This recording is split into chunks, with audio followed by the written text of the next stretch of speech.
Hello. Hi.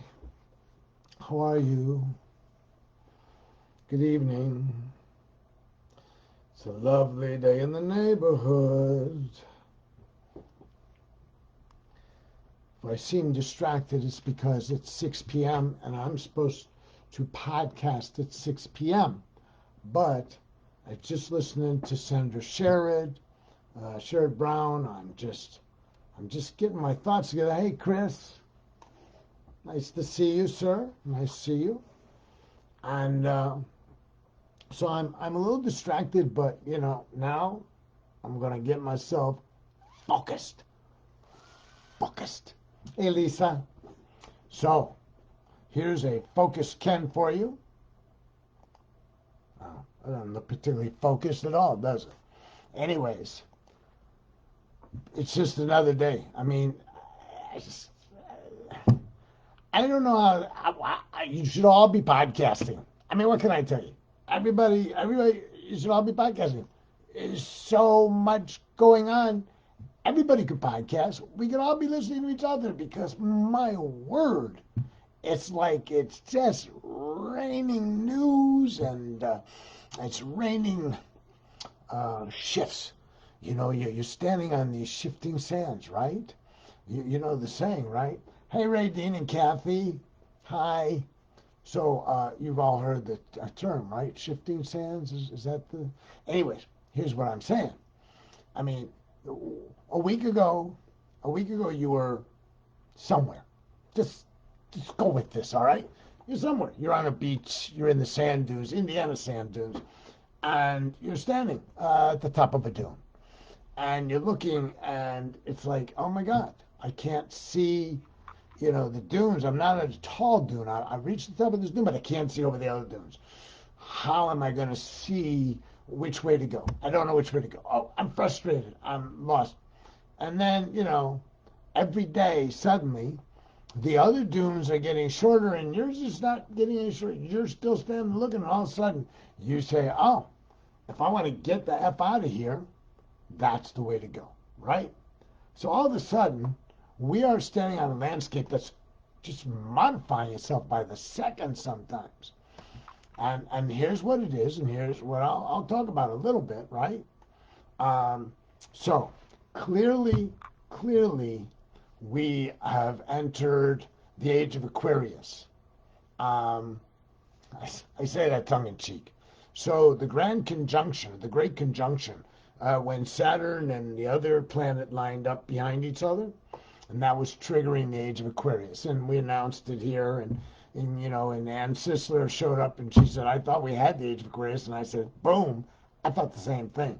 I thought Hair talked about the age of Aquarius, and there's a song, and we sung it, and in the past, and the age of Aquarius came and went, but no, it's here. Now I don't know if this is a new age or it's the age we were waiting for, and they just sang about it. Doesn't matter.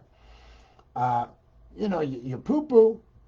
Age of Aquarius, stars line up, planets line up. But then what happens is a politician in the United States did something so abhorrent, so despicable, that despite a mountain of support,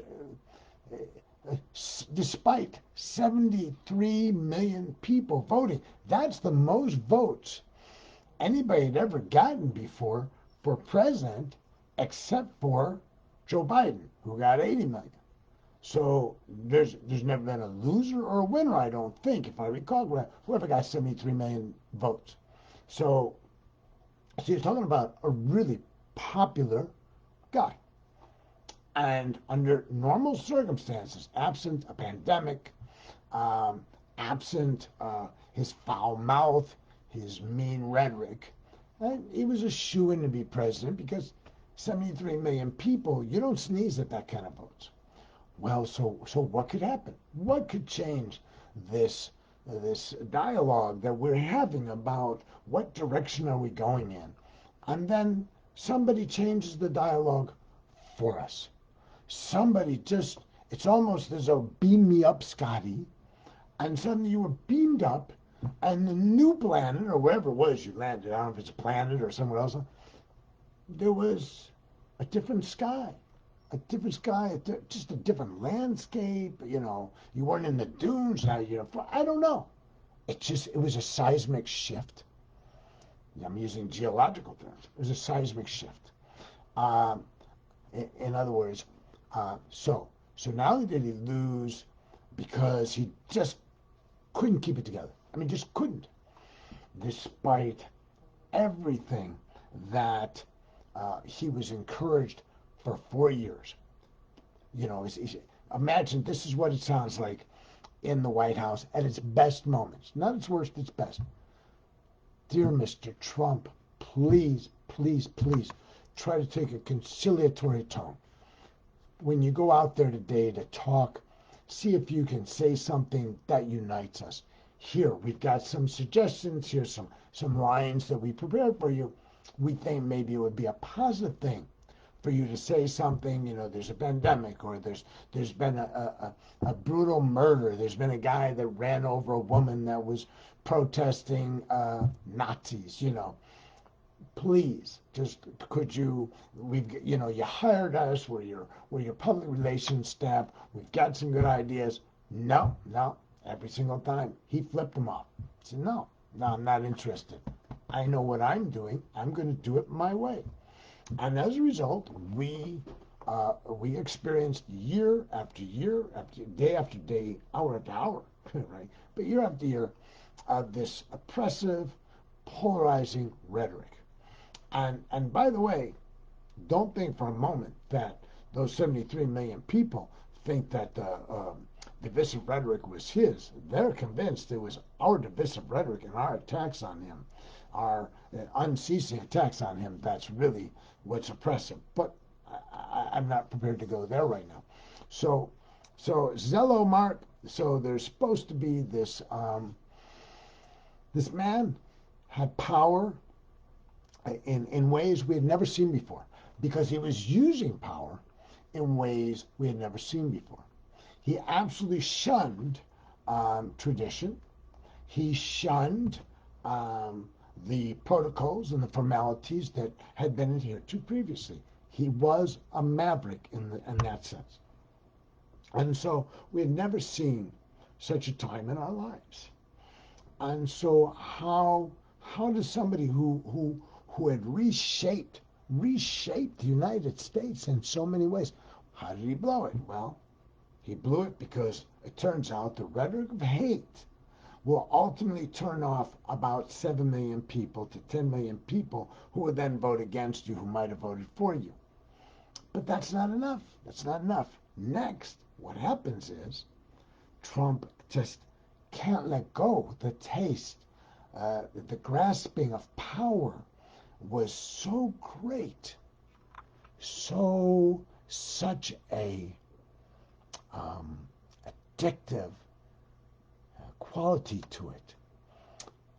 He could not resist the lure of the sirens, and instead of saying it was 4 years, it was a good 4 years, I did some stuff, I got a lot of people that really think I'm the cat's meow, but, it messed up. No. He could not concede because he was strung out like a dope fiend, man. Dude was strung out like a freaking dope fiend. He had to have another hit. And so, lucky for us, and lucky for us, bad news for the Senate and the Congress, lucky for us, he decided that rather than give it up, he was going to fight to the end. He was going to fight to your death, right? And so, you and I were given this gift of the January 6th, wasn't it? A blessed gift that at least for 5 days has not stopped giving.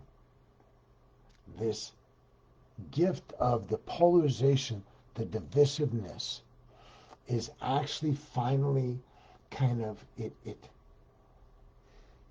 And no, it manifested itself in such a way that those of us who were simply stymied and were, just overwhelmed with the sensation of the rhetoric, nothing was going to change us, but something of such magnitude shifted so many others suddenly. What? Let's review what it was. The tenacious clinging to power in a democratic society is ultimately frowned upon, seemingly. Go back 4.5 years ago to the presidential campaign when there were maybe 15 Republicans running for president of the United States. And one by one, they were eviscerated, verbally eviscerated, by a gentleman who we know as Donald Trump. Each one of them, of the Republican candidates, he took them apart one at a time, two at a time, three at a time. He stood up there and he alphaed and out-alphaed every single one of them. Jeb Bush, Rubio, Cruz, didn't matter. He leveled them all because essentially they were all eunuchs. They were neutered. They had no balls anyways. They were old-fashioned politicians who had no business being there anyways, right? Kasich, I like him, but no. So this man, Donald Trump, he just leveled the field. He just wiped out the competition. And then, of all things, we proffer Hillary Clinton as his opponent, and, half of the Democrats didn't even like her.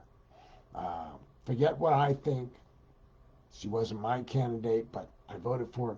But anyways, that's who went up, and we couldn't afford to have somebody that wasn't going to garner real unity. So Donald Trump won,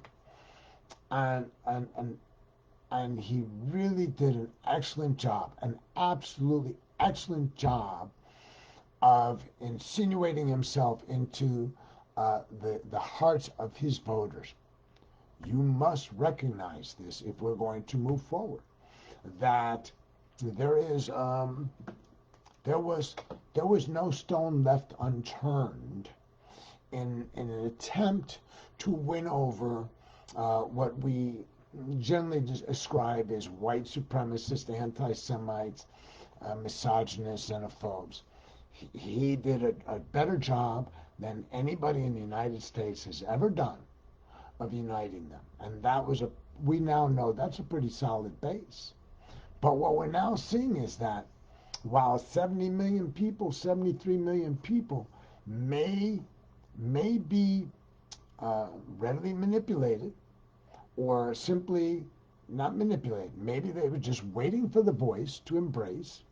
But in any case, it appears now on January 11th of 2021 that the rhetoric and the activities of this portion of the United States population is unwelcome. Thank you, Tammy. I'm good. But how did we get from where we were for 4.5 years, and I say half year because the last 6 months of the campaign were just so ugly back then, back in the, not this campaign, the first one, just ugly, beyond belief. A call to arms then. But here we are. And we're glimpsing the sunshine. It's the kind of sunshine that's not fully apparent. It's the sunshine that you've had dark clouds and there's enough brightening. The clouds are thin enough that you see the outline of the sun and you squint your eyes. It's strong enough you squint your eyes. It's not, it's not full sunshine, and maybe you don't need your sunglasses, but you know now exactly where the sun is in the sky. In a dark clouded sky, you don't know where the sun is. It's not visible. But now it is visible. You know which direction to look. You realize that the clouds have begun to move. And you recognize that if unimpeded, the sky may clear up. But this is politics, so there'll be no unimpeded. There's going to be tremendous conflict. I told you all days ago, I don't know, maybe it was a week or two ago, if I were you, please don't go into a federal building for the next month. I implored you that don't go to get a passport, don't go to get anything. Just stay out of federal buildings because they will be targeted.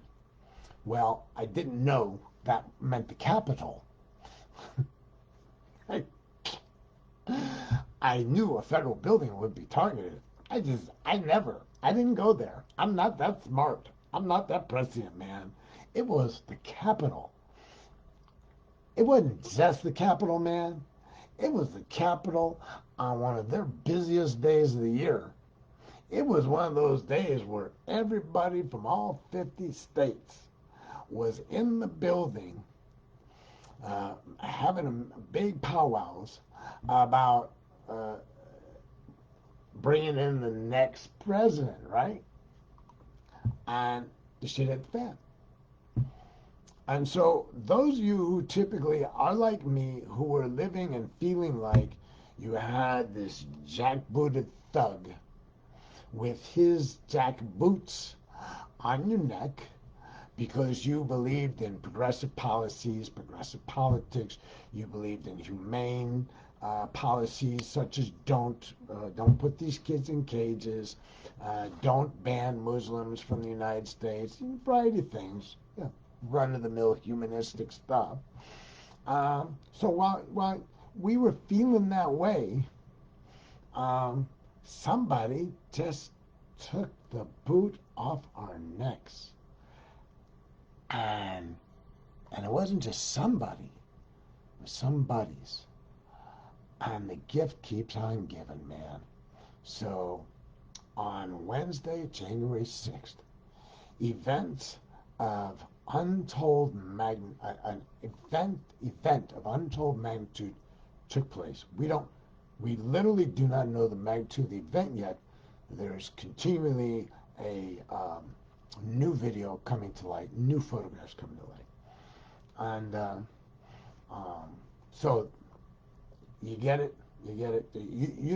You still don't know what happened, but here's some things you know.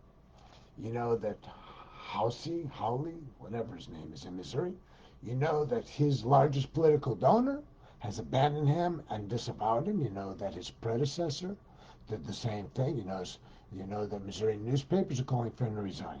You could not have planned that. You and me, we could not have orchestrated that. Then, AT&T, United Healthcare, and I don't know who else at the moment, have said that of the 147 Congress people, 140 state representatives and 7 senators who objected to the acceptance of the Electoral College vote on the 6th, will not be receiving any campaign funds from these corporations. You have not just Twitter, but you have, so somebody said here yesterday or the day before, well, he's off Twitter, he'll go to Parler. And it turns out that Parler now is homeless. So Parler, a far-right extremist, I don't know if you call it a website or whatever it was, app, where they were communicating as if they were in Twitter, is now found itself homeless. You and I could not have created conditions which would have resulted in Parler being out of business almost overnight. Okay? You got Facebook, you've got all of a sudden all these entities which have simply either ignored or offered benign resistance to this the last 4 years of autocracy have suddenly awakened. And it's like a beast, it's like the Kraken, right?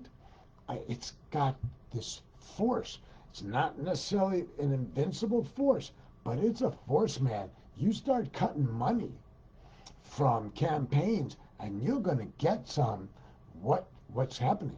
So you've got Republicans now that are saying, I want to distance myself from these 147 because I don't want to be associated because it didn't fit in with my ideology, didn't fit in with my notion of constitutionality. Certainly, none of this abides by my sense of security. How was it that I was in my office or I was in chambers, and the next thing I knew is that not only was the building being taken over, our affairs were being disrupted, but we now know that some of them, their lives were in peril.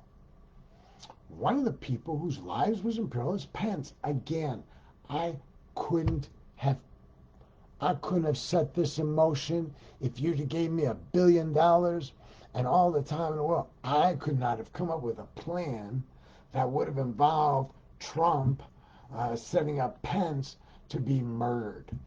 That's, man, that's just a gift from the gods. I don't know what to tell you.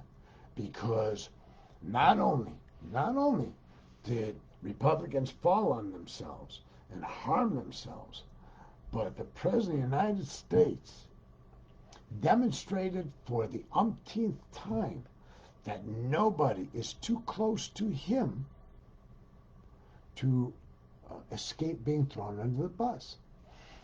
When people saw that Mike Pence, who I don't like or dislike Mike Pence, I know all about he's rabidly anti-gay, and that bothers me, but I don't know him. He's not had enough of an effect on my life.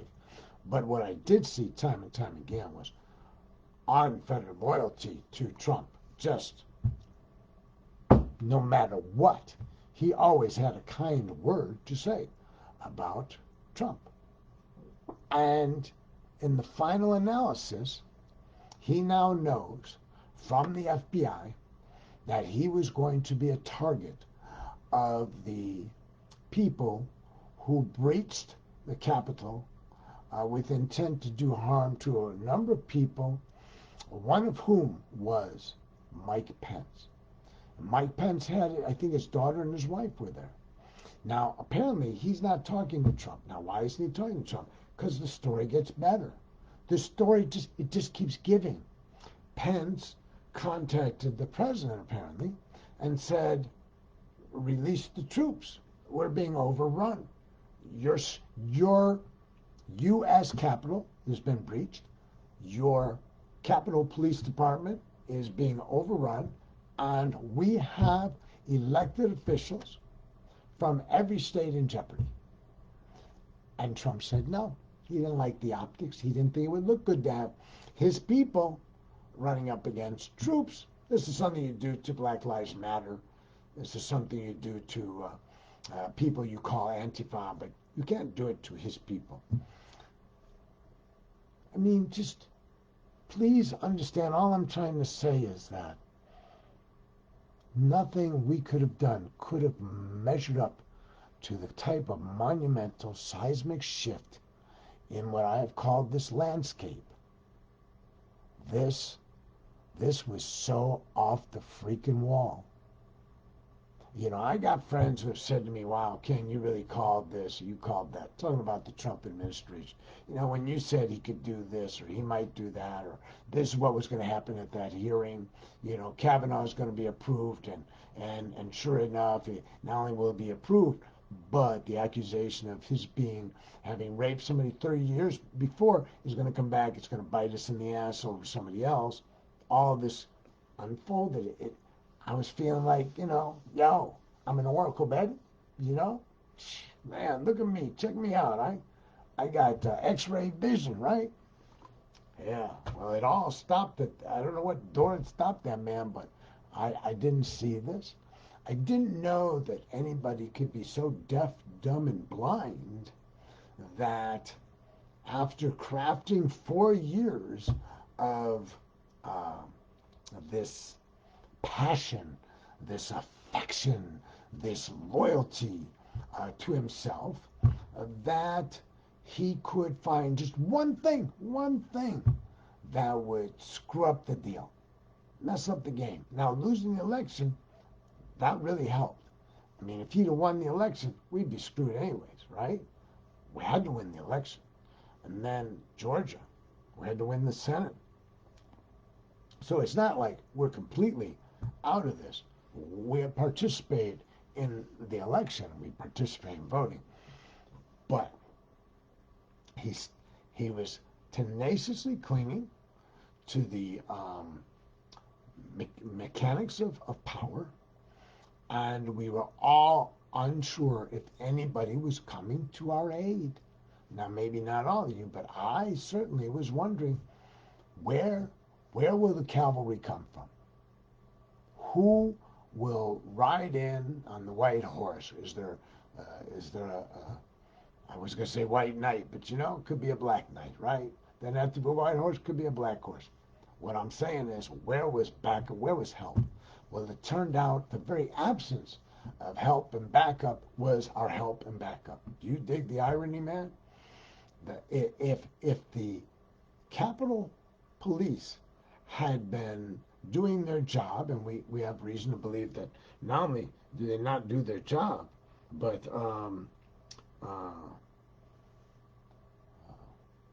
they completely, they may have conspired. There's now 7 to 15 Capitol officers under investigation. 2 have been suspended, and all this revolves around suspicion of dereliction of duty and or up to and including conspiracy to have these rioters enter the Capitol.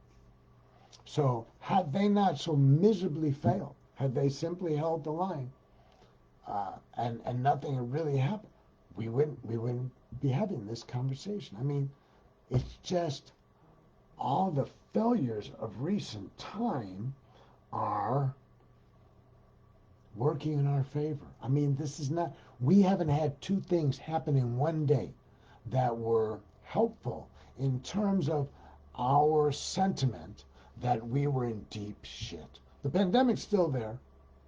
And yes, they screwed up the vaccinations. And yes, there's vaccines that are going to go bad because they're not going to be distributed in time. And yes, there are people spoiling vaccines, taking them out and letting them spoil. And yes, there are other vaccines on the horizon, but we don't know when they'll be approved. And blah, and blah, and blah. Okay? This isn't all about January 6th, but January 6th was of a magnitude, a historical context, not unlike 9/11, okay? Not unlike the end of the Civil War. I mean, it's just amazing where we suddenly find ourselves. I started to say, we haven't had 2 pieces of good news in one day, it seems to me, in months, years. And then suddenly I pick up the paper, and one after another, I see monies not going to Republicans who supported this stuff. I see people that we didn't know about who have been ferreted out, who are losing their jobs, who are being arrested, being charged with crimes. We're finding out that some of our people, our elected officials such as Mitch McConnell, is pretty pissed off that he tried everything he could to prevent Ted Cruz and Housey from screwing over his plan to simply get this done. Okay? So my guess is he will strip those 2 of any power as the minority chief. He will have the power to keep them down. You know, he ain't giving them no perks. Okay? So we didn't just get 1 piece of good news or 2 pieces of good news. And I don't mean to be insensitive to the fact that, you know, a police officer died, 1 police officer died, another one's committed suicide, and my guess is, and this, you know, this is far-fetched, but not too far-fetched, the one that committed suicide, he may have known that with the failed coup, that he will be investigated and he was going to be charged with crimes of aiding and abetting. So the Capitol Police officer who committed suicide the other day, I think more will be revealed about that. The timing was too coincidental. Um, and so I'm not insensitive. I'm not even insensitive to Ashley, who got shot by a police officer or security officer who was inside the Capitol. Um, while everybody's saying she doesn't deserve any sympathy, and I don't disagree, she doesn't deserve sympathy. As human beings, no, we should not be applauding her death any more than the right to be applauding the death of a George Floyd, right? Okay, so uh, so just assume I'm being sensitive, but I'm not focused on that kind of negative stuff. Just assume that despite whatever sensitivities I have and misgivings I have about some of the things that happened, some of the people got hurt, what I'm talking about right now, what I'm intending to communicate today is that events were put in motion, forces are at work in the universe, in the United States today, that you could not have imagined a week ago today. You could not have imagined this this tsunami of reaction to something that is clearly linked directly to the President of the United States. It's unequivocal. You know, you can argue how much what he said resulted in the incursion in the Capitol. You can argue it. But the fact is, nobody's arguing that there was no connection. Nobody. I mean, maybe some wayward people out there. We don't care about. You know, if you're a Trump supporter at this point, I really don't care what you think. You know, I saw Kasich, Governor Kasich, or former Ohio Governor Kasich, and he says, what we need to do now is we all need to reach out to people who have bought into this Trumpism. You know, we need to communicate with them. And I'm sitting at home going, you know, screw you, Kasich. You know, where have you been? You know, what have you been doing? You've been trying to play the moderate. Well, let me tell you something. There's no communicating with a Trumper about the political ideologies going forward. This is gonna operate at its own pace. It's not because we're gonna detox or we're gonna reach out the what is it, the peace, the what do you olive branch. That's not what it's gonna be.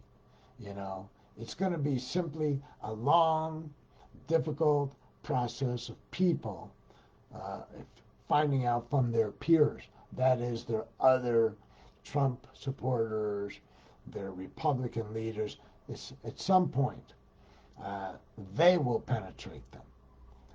And by they, I mean not people who support Biden and Harris. That's not who's going to persuade. It's going to be somebody else. It will be somebody's else. Okay?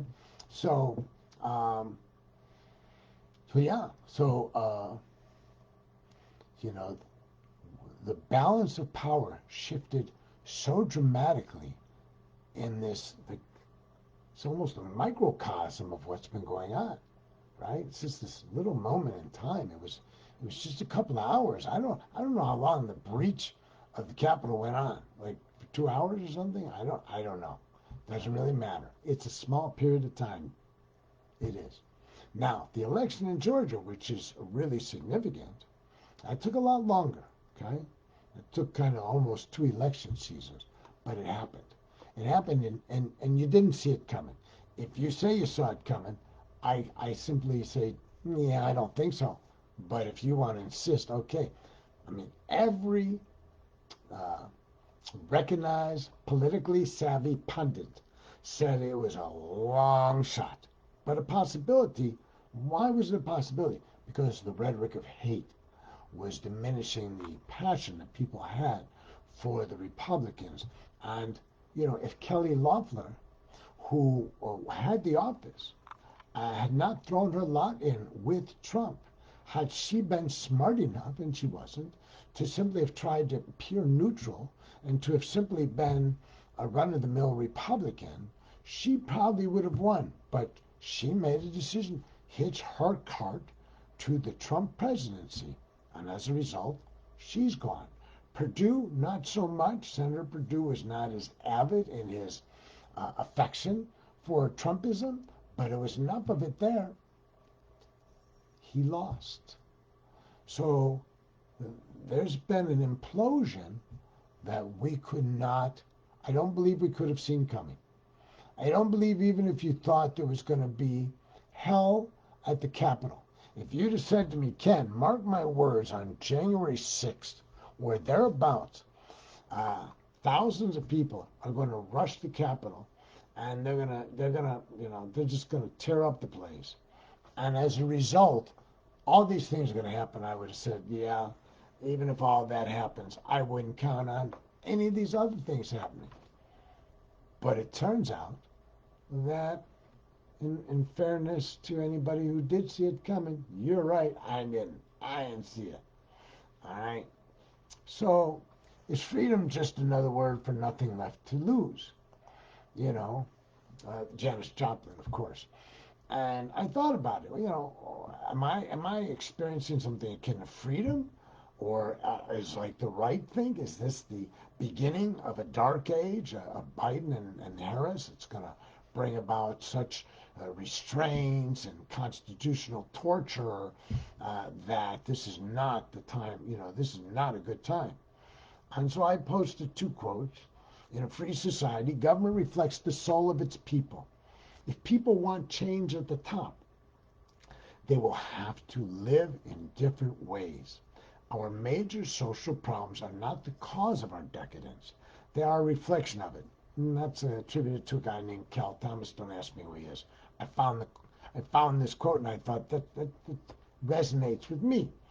By resonating with me, I mean that I don't, like many of you, I don't believe that Trump is an aberration. I believe he's a symptom. I don't believe that he created white supremacy. I believe he just endorsed white supremacy. I don't think Trump's anything more than an amplification of a spiritual disease which has afflicted the United States for many, many, many, many years, right? And if we want change at the top, we're going to have to change the way we behave at the bottom. If we want a real climate attention, then we've got to understand what it is that we're doing. Two, we can't just sit back and wait for Biden to rejoin the Paris Accords and think somehow magically that we have what it takes, that he has what it takes to get us out of that kind of problem. No, you have to change. You have to change the fabric of the way we live. If you want to, um, if you want to fix the social problems, then we got to fix ourselves. So at some point, if you want to fix homelessness, the bulk of the population has to abhor homelessness. If you don't want xenophobia, then the bulk of the population is going to have to embrace an absence of borders, in the sense that while we may have different countries, we don't have a division where we proclaim we are the greatest. Unless we're going to play baseball. Then you go, oh, yeah, America. But otherwise, you don't proclaim we're the greatest. You don't bomb others because they're less than.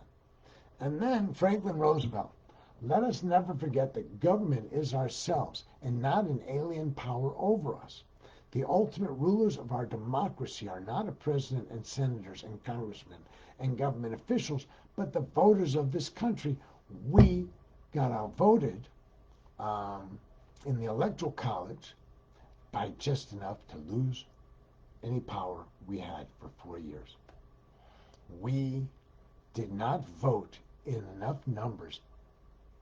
When Hillary Clinton ran, she won by 2 million votes, popular votes, but she lost the Electoral College because she didn't get enough votes in the states that carried the bulk of the electoral votes. She lost. She lost fair and square by the same game we just played where we won, right? Now we won this time by 7, 8 million votes. That's healthy. That's why right now we are seeing that the government is responsive to an election of this sort.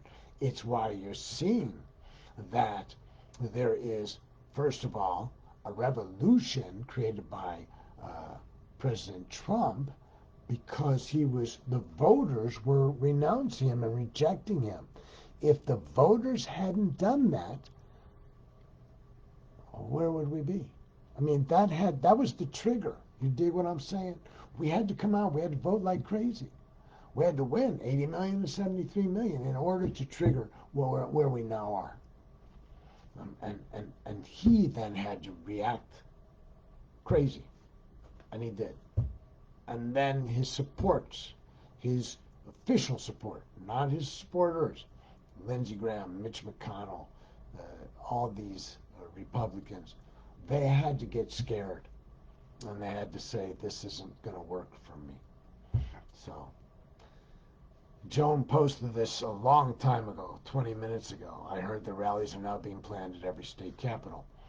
And I wasn't trying to ignore you, Joan. I really just wanted to say that when I saw that, I had to stick with what I was doing. But yes, and I said stay out of federal buildings. I don't understand that there is enough manpower to attack every state capital. I'm sure they can talk about it. I'm sure that the threat alert will cause a reaction. I believe the state capital is better protected. So maybe what I should have said back a week ago when I said please don't go into a federal building is don't go into a government building. But I think that, again, if the state capitals are attacked, to me, it's just a gift. It's just a gift. The more that this minority of extremists, but when I call them minority, I'm not saying small. For God's sakes, I'm not calling them small. There's a lot of them. You saw that. Okay? If they go ahead and start attacking, the government, like Randy Weaver, like Ruby Ridge, Randy Weaver, like Waco, like all these monumental assaults on the government only serve to alienate them. Black Lives Matter, marching in the streets and losing control of the crowd work to the advantage of the opposition. Make no mistake about it. When you flagrantly cause destruction, you lose popularity. Now, I understand that I'm not saying Black Lives Matter or Antifa or anybody actually did anything they were accused of. We know they were provocateurs, but let's assume it was, to some extent, they were responsible, and better yet, let us assume rightly that nobody stopped it. Nobody, our voices were not loud enough to say we won't tolerate this.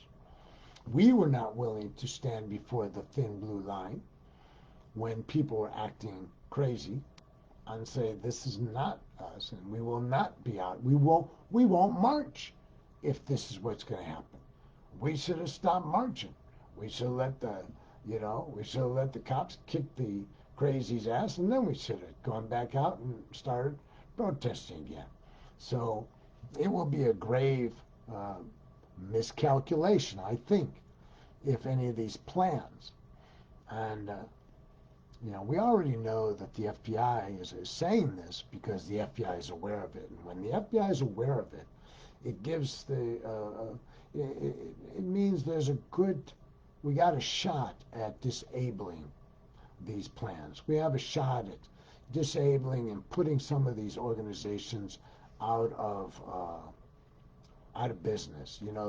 The Hawaiian Proud Boy president has been arrested. I don't know what that does to Hawaiian Proud Boys. I don't know if the Hawaiian Proud Boys are 5, 10, or 1,000. But typically when the leader goes down, there's a disruption to the system, right? And that will be true to all these guys who are getting captured. They most of them seemingly played some role in some of these organizations, whether it's QAnon, whether it's Proud Boys, whether it's the KKK, just simply doesn't matter. Fact is, as you chop off the head, there's a delayed reaction in coming back. They don't bounce right back. They've got to go huddle again and figure out, well, now what do we do? Who's going to lead us? So have at it. Have at it. The right, the crazy right, attack every state capital, if you will. I'm with you. I'm with you, brothers and sisters. Power to the people, whatever it takes. All right. The show was supposed to have ended at 6:45. I'm late. I hope I responded to everything anybody posted. This again was a small gathering tonight. We've had bigger audience, but I'm not in charge of audience size. I'm barely in charge of my mouth. If you didn't know that, for me to that I just have to be like a runaway train, that I can turn my computer on at 6 and run my lips for 45 minutes, a monologue. If you think that I'm in control of this thing I call a podcast, well, you're sillier than I am. All right. I practice goodwill, compassion. For myself, first and foremost, for you cannot pour from an empty vessel. May I be happy, healthy, free from harm, free from anger, anxiety, and fear.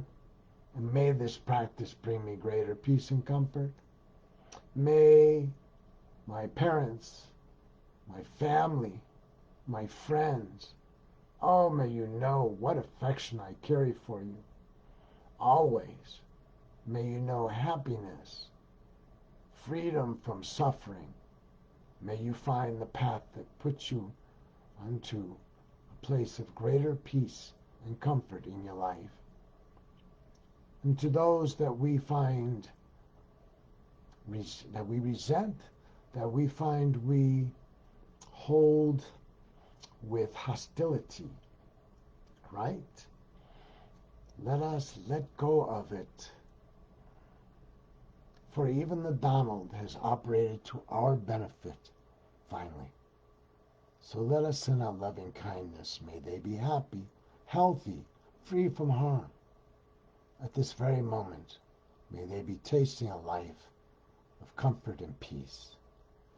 And to all living beings, humans and non-humans, wherever they may be, may they be the recipient of this thing that we radiate now, this metta, this goodwill, compassion, seeking all living beings out so they may be happy, healthy, free from harm. May all living beings live their lives in safety, comfort, and peace. Satu, Satu, Satu. Oh, wow. Well, thank you, Joan and Mark, and Ann if she's with you. Mark said something pretty nice. Really great show tonight. Love your perspective. Thank you. Wow. Joan, nice positive message tonight. Feels great. And it's funny. Chris, thank you too. And Kathy and anybody else that was still here, by the way. I just want to say, it wasn't my intention necessarily to be positive. It was my intention tonight to simply point out that these last couple of days that we've been meeting and being a community and having connection were taking place under a brighter sky. Maybe not a sun-filled one, but a brighter sky nonetheless. Namaste. The perfection in me greets the perfection in you.